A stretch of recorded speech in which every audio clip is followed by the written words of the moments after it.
Y la palabra se va a encontrar en el libro de Apocalipsis, capítulo 12,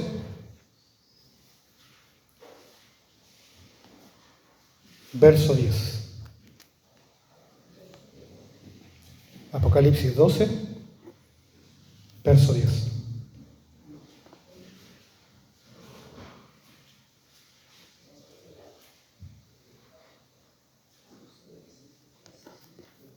La palabra dice: Entonces oí una gran voz en el cielo que decía: Ahora ha venido la salvación, el poder y el reino de nuestro Dios, y la autoridad de su Cristo, porque ha sido lanzado fuera el acusador de nuestros hermanos, el que los acusaba delante de nuestro Dios día y noche. Y ellos le han vencido por medio de la sangre del Cordero y de la palabra del testimonio de ellos, y menospreciaron sus vidas hasta la muerte. Amantísimo Dios y buen Padre Celestial, gracias, Cristo, te doy por la bendición que tú nos das de poder estar delante de tu presencia para poder escuchar palabra tuya, Señor. Tú seas abriendo nuestros corazones, abriendo nuestras mentes, Señor, para poder entender el mensaje que tú tienes preparado para nosotros. Bendícenos, ayúdanos, Padre Celestial, y todo esto te lo pido en el nombre de tu amado Hijo Jesús. Amén. Toma asiento. Ven, mis hermanos, mire, por lo general siempre cuando hablamos del libro de Apocalipsis siempre pensamos o sentimos un cierto temor por lo que este libro dice, a veces incluso confusión o hasta incertidumbre, a lo mejor las cosas no las vemos tan claras, ¿ya? Lo vemos muchas veces como un libro de muchos símbolos, incluso algunos un poco oscuros, ¿ya? De catástrofes, de tribulaciones, de juicios, y que muchas veces estas cosas escapan muchas veces de nuestra comprensión, de nuestra mente, muchas veces no las logramos entender, ¿ya? Pero sin embargo esto no es lo que el Espíritu Santo realmente quiere transmitirnos al inspirar este libro. Este libro no es de confusión, no es de temor, no es de sentir miedo. Dice un teólogo llamado William Hendrickson, que escribió un conocido libro, se llama Más que Vencedores. Dice: Apocalipsis es la fotografía panorámica del conflicto entre Cristo y Satanás. Y la iglesia, aunque perseguida, siempre aparece como más que vencedora por causa del Cordero. En resumidas cuentas, Apocalipsis habla de la victoria de Cristo y de su iglesia. Ese es el fundamento principal del libro de Apocalipsis.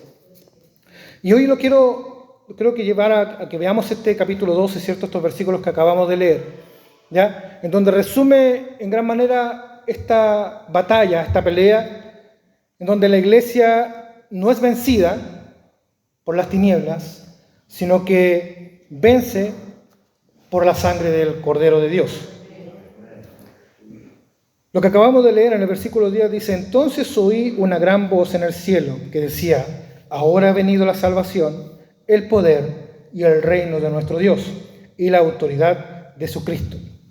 Mira, hermanos, esto nos lleva a una visión más de lo alto, más celestial, más vista desde ese punto de vista, en donde hay una gran voz que proclama, ¿cierto?, que el reino de Dios y la autoridad de Cristo ya han llegado. ¿Ya? Ahora ha venido, dice. Y esto es muy importante, no solamente, y siempre lo digo, entender el texto en su contexto, pero muchas veces tiene que ver con entender el texto un poquito más allá. Porque el texto está escrito con palabras, con figuras literarias, ¿ya? Y aquí es muy importante que nos demos cuenta el término ahora ha venido. Esto habla en un tiempo gramatical, en pasado, así se le llama, pasado perfecto compuesto. ¿Qué quiere decir? Que esto ya pasó, pero que sigue teniendo consecuencias en el presente. Esto ya pasó en el pasado, pero sigue teniendo consecuencias en el presente. Eso es lo que quiere decir esta figura. ¿Ya? Cuando dice, ahora ha venido. Esto ya pasó, pero sigue teniendo consecuencias hoy. ¿Ya? Y esta es una declaración tremenda de victoria para la iglesia. Porque la cruz ya ocurrió, ¿cierto? El sacrificio de la cruz, en la cruz de nuestro Señor Jesucristo ya ocurrió. El cordero ya fue inmolado. La tumba ya está vacía. Y Cristo ya reina. Amén. Por eso está diciendo, ha venido, ya pasó. Pero que eso siga siendo mella hoy en día. Amén. Jesús mismo dijo en Mateo 28, 18, y Jesús se acercó y les habló diciendo, toda potestad me es dada en el cielo y en la tierra. Y aquí se manifiesta justamente lo que yo le decía, el reinado y la gobernanza de Cristo, ya para la iglesia y para este mundo. Ya Cristo reina, ya Cristo tiene la potestad desde que pisó la tierra. Ya Cristo es rey. Amén. Y también como dijo Pablo en Colosenses 2:15, y despojando a los principados y a las potestades, los exhibió públicamente, triunfando sobre ellos, ¿dónde? En la cruz. En la cruz. En la cruz del Calvario, Cristo plantó su reinado. Esto ya pasó. Lo que vemos en este pasaje ya pasó. No es un evento futuro. Ya ha pasado. Y se pueden dar cuenta de algo, este es como yo le decía, no es un reino que va a venir más adelante. No estoy diciendo que Apocalipsis no hable de cosas futuras. Estoy diciendo que lo que está hablando aquí no está hablando de un reinado posterior a lo que nosotros estamos viviendo, sino que es un reinado ya instaurado. ¿Ya? Es un reino que ya se inauguró, pero que aún no ha sido su consumación final. Y eso será cuando Cristo venga en su segunda venida. Amén. El Cordero ya reina. Y por eso la iglesia, nosotros, el cuerpo de Cristo, ya no somos débiles y no somos derrotados, sino que somos parte de este avance, de este caminar ya imparable del reino de Dios. Nosotros somos parte del reino de Dios. Somos su pueblo y nosotros somos los que tenemos que llevar esta palabra a los fines de la tierra, a todo pueblo. Quizás no nosotros literalmente, pero la iglesia de Cristo, la iglesia universal de Cristo, debe hacerlo porque es mandato de Dios. No todos, porque cada uno tiene una función diferente dentro del cuerpo, pero Dios tenga que preparar a aquellos que vayan y entreguen el mensaje a una costa incluso muchas veces de sus propias vidas. Sigue diciendo en el versículo 10, segunda parte del versículo 10, porque ha sido lanzado fuera el acusador de nuestros hermanos. Y aquí se revela la identidad de nuestro enemigo, o del enemigo, el gran enemigo, Satanás. ¿Y cuál es su principal característica? Que es acusador, y que él se presentaba delante de Dios, ¿para qué? Para señalar los pecados de su pueblo.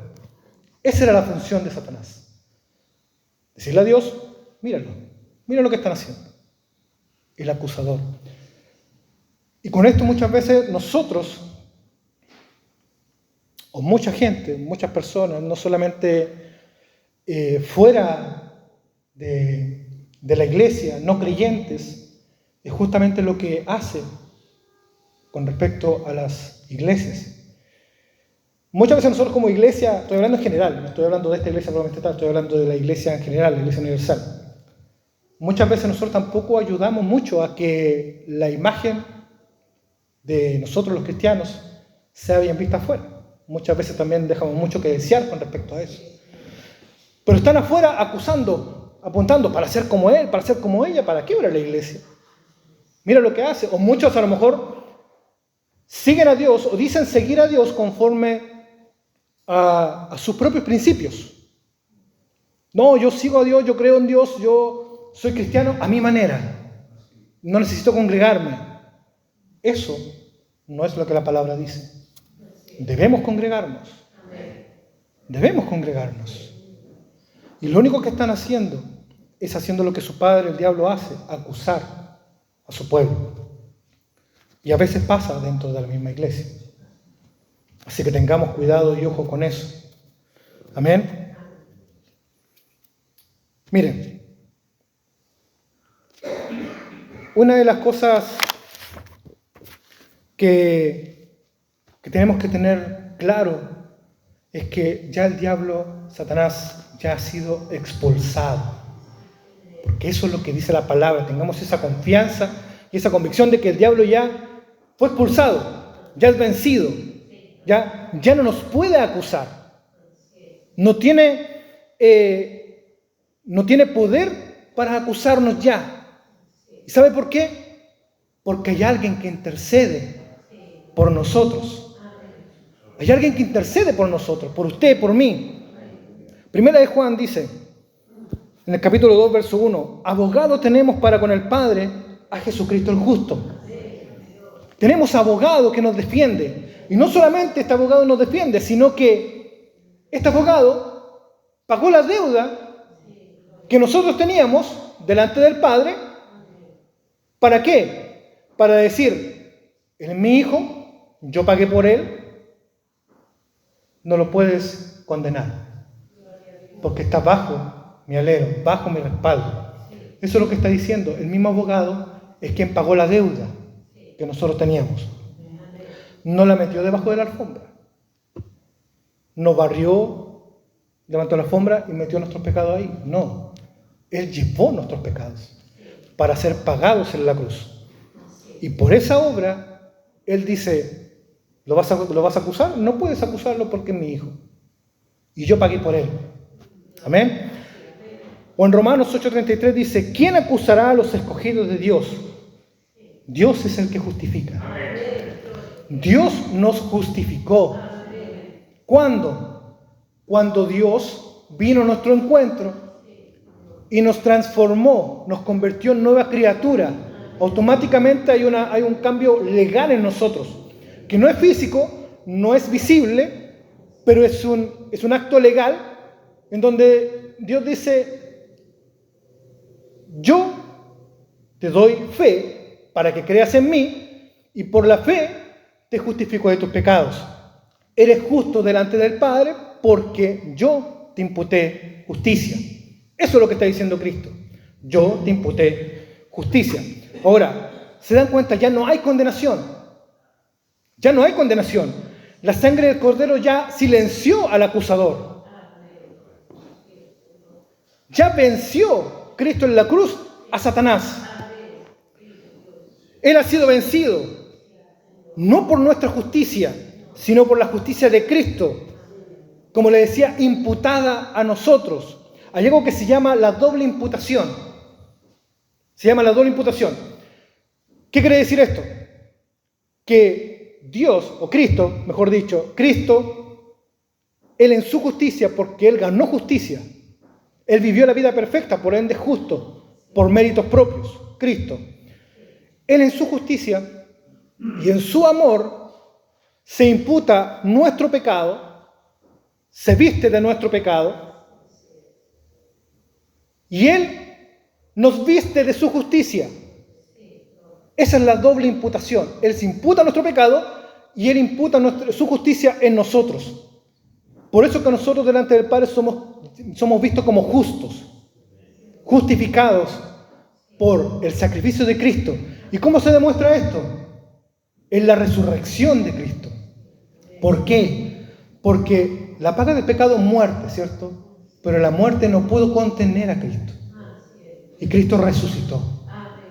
Porque la muerte no lo pudo contener. ¿Y por qué no lo pudo contener? Porque Él era justo. Porque Él era perfecto.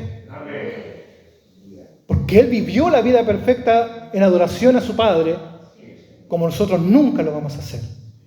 Por eso era necesario que Él viviera la vida perfecta, que Él muriera en la cruz. ¿Para qué? Para hacerse maldición, dice la palabra. Se hizo maldición por nosotros.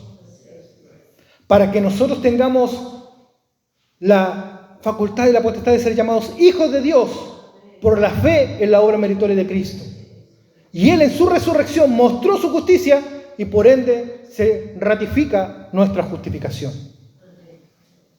Porque Él la ganó, no nosotros. Amén. Dice el versículo 11: y ellos le han vencido por medio de la sangre del Cordero y de la palabra del testimonio de ellos. Pregunta: ¿cómo vence entonces la iglesia? No por estrategias humanas, ni por influencia quizá de algún político, o por algún acto popular que alguien pueda tener. Así no gana la iglesia. La iglesia vence por intermedio de dos armas espirituales que menciona acá. Primero, y la más importante, la sangre del Cordero. Esta es la base de nuestra salvación. Somos salvos por la redención, por la redención, ¿cierto?, en su sangre, a favor de nuestras vidas. Somos redimidos por su sangre. Por ende, esta es la primera arma espiritual que la iglesia tiene para vencer. La sangre del Cordero, que también nos da nuestra identidad como cristianos, como hijos de Dios, ¿ya? Y autoridad espiritual por sobre las obras de Satanás. Nosotros tenemos autoridad por sobre Satanás, por causa de Cristo, por su sangre, no por nosotros. Caerán a tu lado 1000 y 10.000 a tu diestra, más a ti no van a llegar. No puede, para el que es hijo no puede. Porque de lo contrario, la palabra estaría faltando a sí misma, y eso es imposible. Eso es imposible.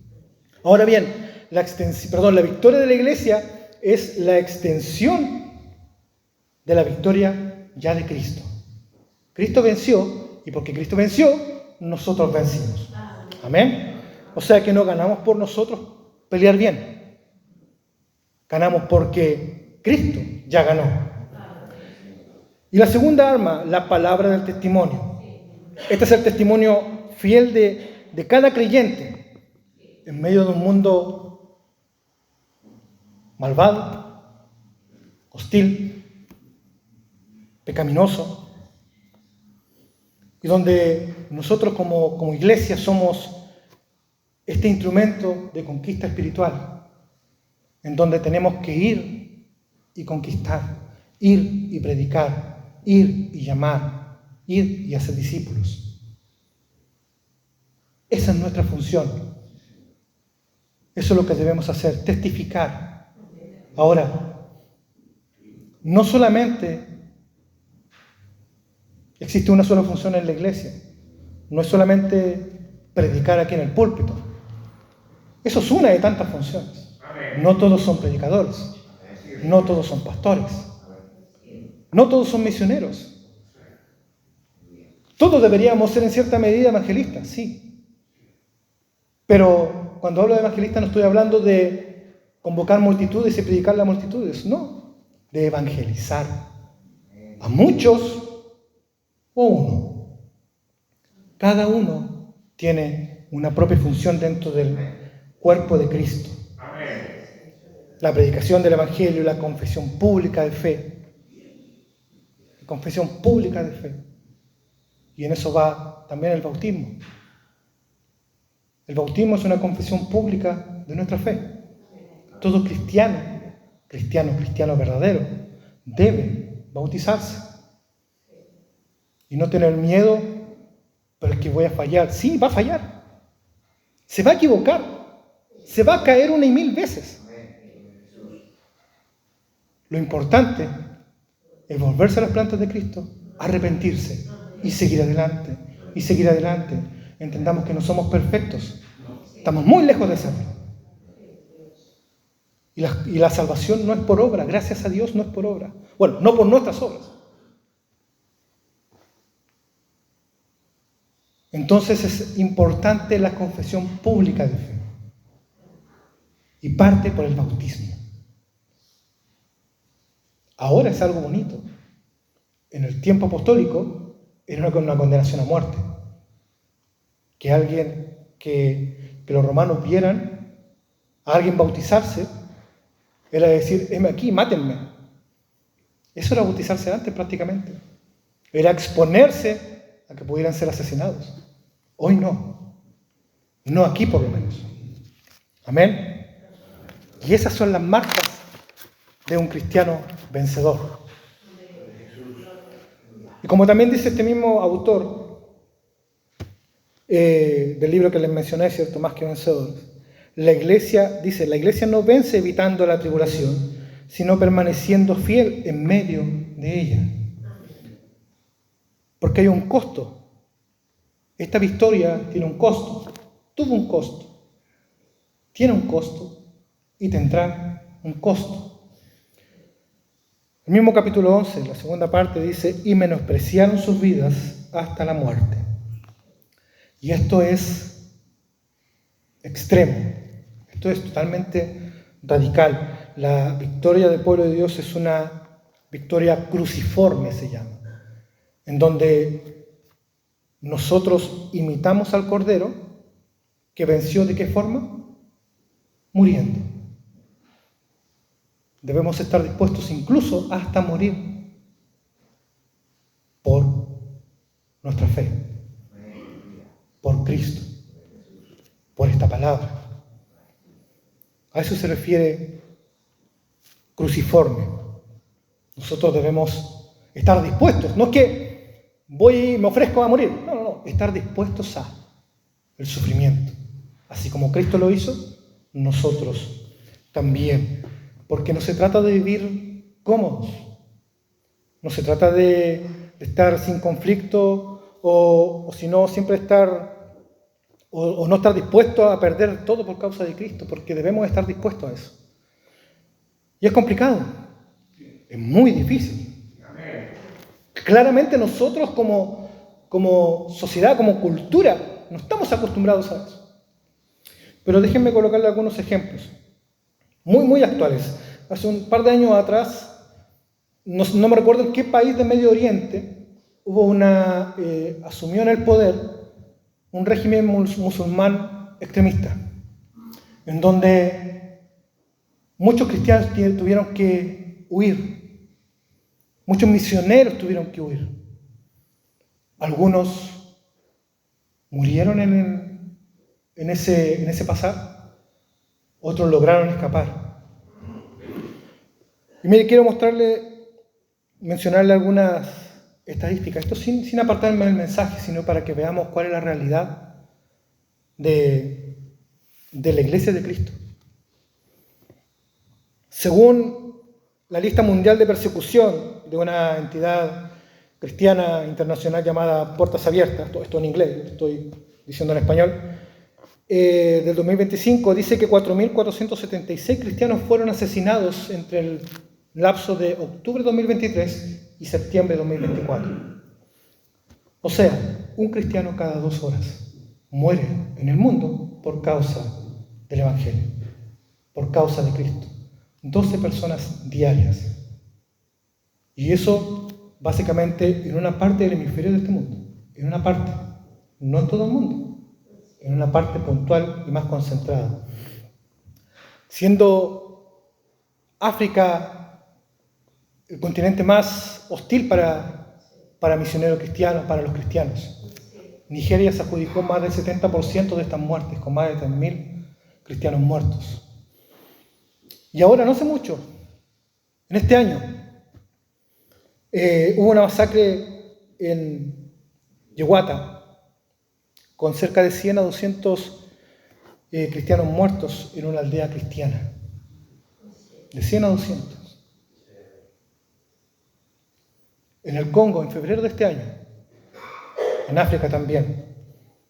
Era una masacre tremenda, dejó a 70 cristianos decapitados en una iglesia cristiana. Decapitados. Por causa de Cristo. Por causa de no transar su fe. De no cambiar a su Dios. ¿Se dan cuenta? Nosotros estamos en un oasis. Esto es la panacea para el cristiano. Y somos, y me incluyo, yo primero, muchas veces mal agradecidos con lo que Dios nos da, con las libertades que tenemos, en donde no estoy diciendo que la iglesia deberían estar llenas todos los días, porque eso no va a pasar. Eso es una utopía. Pero deberíamos ser cada vez más. Debería crecer la iglesia en almas. Y no solamente en número, sino que en verdaderos cristianos dispuestos a sufrir por la causa de Cristo. ¿Se dan cuenta? Entonces, todos estos mártires, desde el principio de la iglesia hasta el día de hoy, y los que muchos vendrán más adelante, lamentablemente, no son perdedores, son vencedores. Ganaron la batalla. Han ganado la batalla. Los perseguidos por causa de la justicia no están siendo derrotados. Para nada. Sino que están siendo partícipes del sufrimiento de Cristo. Juan 15:20 dice: acordaos de la palabra que yo os he dicho. El siervo no es mayor que su Señor. Si a mí me han perseguido, también a vosotros os perseguirán. Esto no es caminar sobre rosas. Esto es complejo, esto es tremendo. Por eso le decía, nosotros no estamos acostumbrados a eso. Nosotros, nuestra dificultad quizá, o muchas veces en nuestro malestar cuando vemos, por ejemplo, a predicador se le prohíbe predicar, por ejemplo, en la plaza, centro de la plaza. Y nosotros, pero ¿cómo? Pero esto, pero esto otro. Y pasa, en el peor de los casos, llega a ser detenido. A lo mejor una multa, pero no son torturados, no son golpeados, necesariamente. No estoy diciendo que a lo mejor 100% de las cosas sean así, pero de acuerdo a lo que uno ve y de acuerdo a las leyes en nuestro país, más allá quizá de la multa por ruidos molestos quizá, no pasa de eso. Y nosotros nos enojamos porque alguien nos insultó por causa de predicar, porque alguien me tiró una piedra, me apiedró, me insultó, me golpeó quizá. Eso no es nada.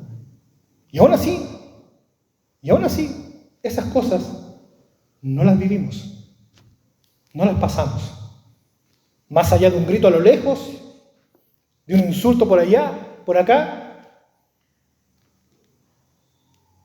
Entonces esto tenemos que darnos cuenta que esto es mucho más grande que nosotros. El Evangelio es mucho más grande que nosotros. La obra de Cristo es maravillosa a favor de nuestras vidas. Pero para vencer, la iglesia para vencer debe estar dispuesto a sufrir. ¿Se dan cuenta? Jesús dijo en Mateo 10:39, el que haya su vida la perderá. Y el que pierde su vida por causa de mí, dice Cristo, la hallará. Más claro echarle agua. ¿Se dan cuenta? Y el apóstol Pablo también testifica y dice en Filipenses 1:21, dice, porque para mí el vivir es Cristo y el morir es ganancia. Porque a pesar de las dificultades que Pablo pasó, siendo apiedrado, y uno piensa, Pablo lo apiedraron. Un par de piedras y le tiraron. No, lo apiedraron. Con piedras, rocas. En donde por lo general cuando apiedraban a alguien, lo único que se veía era un montículo de piedras grandes y un hilo de sangre corriendo. Era lo único que quedaba. Y Pablo, le sacaron esas piedras, se sacudió y siguió. Porque Dios estaba con él. Así también Juan, el autor de este libro, fue sumergido en aceite caliente y no murió. Y lo desterraron. Y en donde escribió este maravilloso libro. ¿Se dan cuenta? Que esta es una tremenda declaración que para Pablo el vivir era Cristo. El vivir era seguir predicando, era seguir evangelizando. Y muchas de las cartas que Pablo escribió, las escribió ¿desde dónde? Desde la cárcel. Ni la cárcel lo pudo contener para seguir predicando, para seguir enseñándole a las iglesias, para seguir formando pastores. Ni la cárcel lo contuvo. Por eso para él vivir era Cristo. Y en morir él sabía que era su ganancia. Y él esperaba su muerte con ansias, porque sabía que vería a su Redentor. Y esa debe ser también nuestra esperanza. Nuestro anhelo de que cuando llegue el día que Dios nos llame a su presencia, poder decir como Pablo: ya peleé la buena batalla. Y ahora estoy listo para estar delante de tu presencia.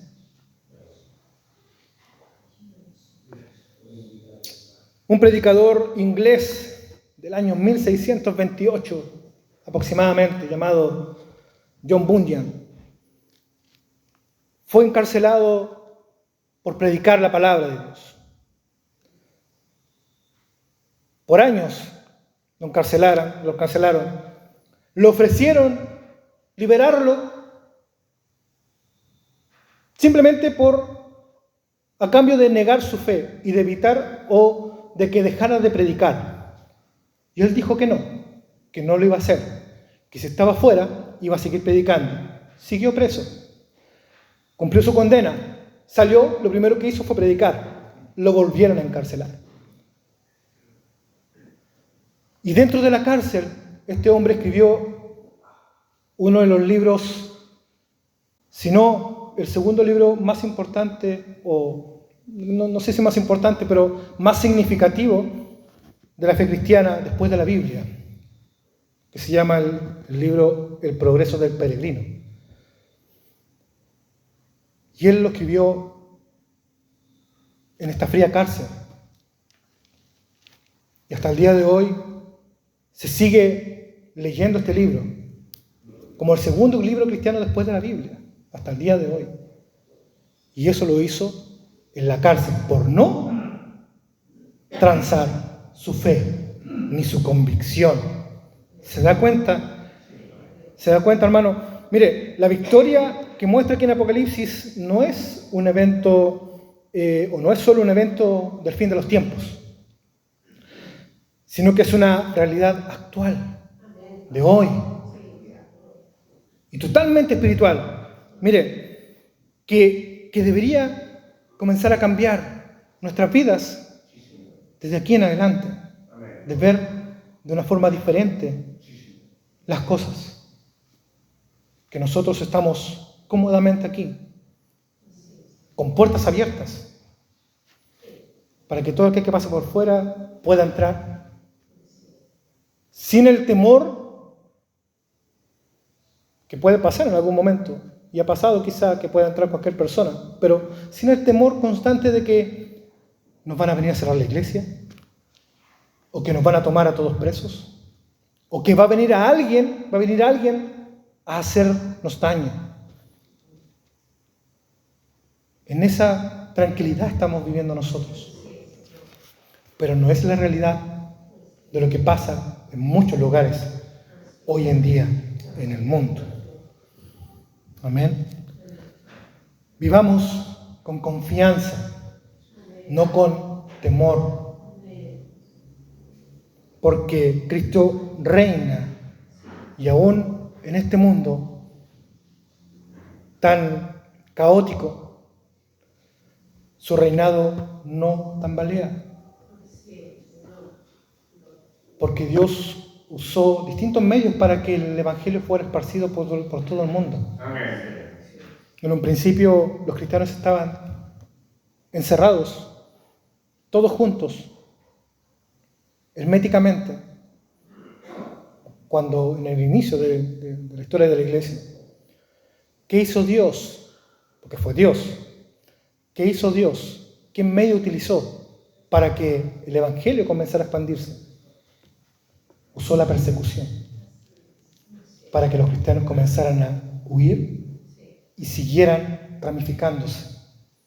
Ese fue el medio que Dios usó para que nosotros hoy tengamos acceso a este evangelio maravilloso, a esta palabra poderosa. No debemos temer a decisiones de hombres, porque ya todo está escrito y ya está pasando. En algún momento, tarde o temprano, nos va a tocar. A lo mejor muchos ya no estaremos acá, quizá. O Cristo viene antes, no lo sé. Solo Dios lo sabe. Pero debemos estar dispuestos a que si pasa, estar firmes. Amén. Confiar en que ya no hay condenación para el Hijo de Dios. Que Satanás, el acusador, ya fue vencido. Y ya no tiene poder legal sobre nosotros. No tiene autoridad sobre nosotros. Todas las cosas están dentro de las manos de Dios. Están en su soberanía, en su control, no en el control del diablo. Nuestra vida, nuestra economía, nuestra salud no está en la mano de Satanás. Está en la mano de Dios. Amén. Y si estamos en Cristo, somos libres. Somos libres. Y debemos vivir como testigos de su obra, seguir predicando, seguir testificando. Y esto no solamente, como le decía, en el púlpito, no solamente quizá en el cantón de la calle, sino que personalmente, a quien sea, a quien Dios le toque, poder hablarle del Evangelio, de Cristo crucificado. Cada uno tiene una función diferente y puntual en el cuerpo de Cristo. A mí en lo personal me encanta enseñar. Me encantaría volver a enseñar. A lo mejor ese es lo que Dios me dio quizá. Pero a usted quizá le dio otro don, otro talento, otra función. Y esto no es de si uno le predica a uno, es menos exitoso que si el que le predicó a miles. No. Sino que toda función en el cuerpo de Cristo es importante. Porque nuestro testimonio vence la obra del enemigo.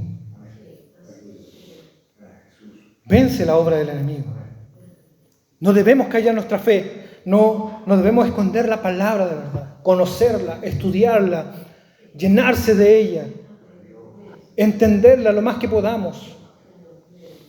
Allegarnos a quienes quizás la puedan entender un poco más para aprender. Eso no está mal. Porque por algo existen también los maestros dentro de la iglesia. Pablo aprendió de otro. Los discípulos aprendieron del maestro. Ellos, los discípulos, fueron maestros de otros. Y así sucesivamente. Dios tenga misericordia de nosotros. Y esto yo creo que es lo más difícil. Vivir dispuestos a sufrir.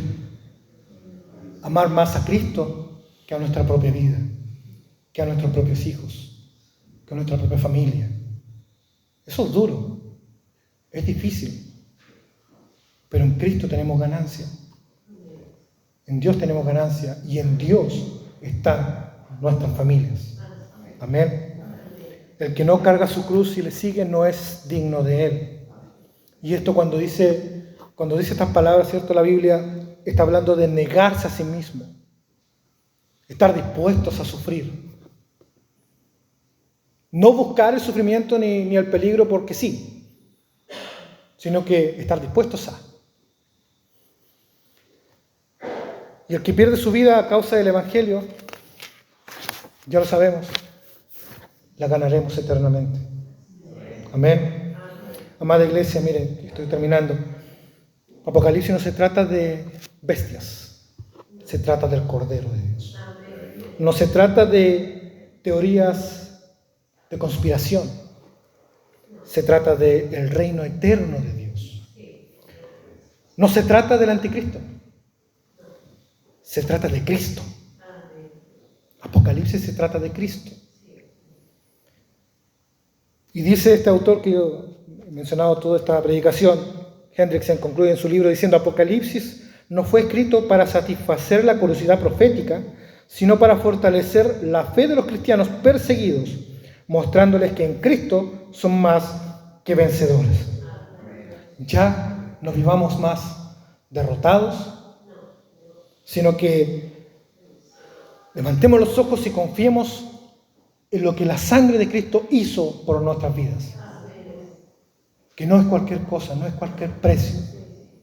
Es el precio de la sangre de Dios. Porque Cristo es Dios. Y su sangre no fue derramada en vano. Fue derramada por sus hijos. Para que fueran salvos y comprados por esta sangre preciosa que fue derramada en la cruz del Calvario. Debemos dar testimonio fiel de Dios, de su palabra, de su evangelio. ¿Para qué? Para comenzar a prepararnos para reinar juntamente con Él cuando Él venga, cuando Él vuelva. Somos la iglesia del Cordero de Dios y en Él ya hemos vencido. Amén. Este es el mensaje.